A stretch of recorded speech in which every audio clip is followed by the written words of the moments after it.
Hi అండి, welcome to my channel. ఈరోజు ఈ వీడియోలో స్కిన్ వైట్నింగ్ కోసం అయితే ఈ క్రీమ్ ప్రిపేర్ చేస్తున్నానండి. ఈ స్కిన్ వైట్నింగ్ క్రీమ్ ప్రిపేర్ చేసుకోవడానికి ముందుగా రోజ్ వాటర్ తీసుకోండి. ఒక 2 or 3 table spoon rose water తీసుకోండి. రోజ్ వాటర్ తీసుకున్న తర్వాత దీనిలోనికి లెమన్ జ్యూస్ యాడ్ చేసుకోండి. లెమన్ జ్యూస్ మీకు స్కిన్కి సెట్ అయితే కనుక మీరు యాడ్ చేసుకోండి. లెమన్ జ్యూస్ కనుక మీకు స్కిన్ సెట్ అయిపోతే కనుక మిల్క్ యాడ్ చేసుకోండి. తర్వాత లెమన్ జ్యూస్ ఒక 1 టేబుల్ స్పూన్ తీసుకున్నాను. తర్వాత అలోవెరా జెల్ తీసుకున్నాను. అలోవెరా జెల్ న్యాచురల్ ప్లాంట్ నుంచి తీసుకున్న జెల్ అయినా పర్వాలేదండి, లేదా మనము డైలీ నైట్ టైం మాయిశ్చరైజర్కి అప్లై చేసుకున్న అలోవెరా జెల్ అయినా తీసుకోండి.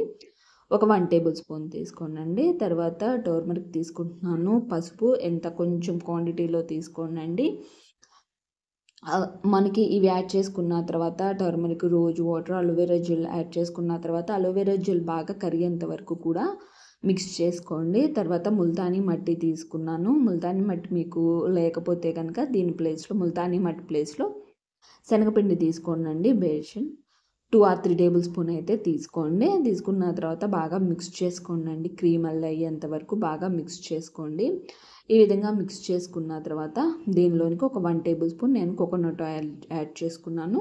ఆయిల్ స్కిన్ వాళ్ళు అయితే కనుక కోకోనట్ ఆయిల్ని స్కిప్ చేయండి. దాని ప్లేస్లో మిల్క్ కానీ, లేదా నేను ఆల్రెడీ మిల్క్ యాడ్ చేసుకోండి అని చెప్పాను కదా, దీని ప్లేస్లో లెమన్ ప్లేస్లో మిల్క్ యాడ్ చేస్తే కోకోనట్ ఆయిల్ యాడ్ చేసుకునే అవసరం లేదు. డ్రై స్కిన్ ఉన్న వాళ్ళు అయితే కనుక కోకోనట్ ఆయిల్ యాడ్ చేసుకోండి.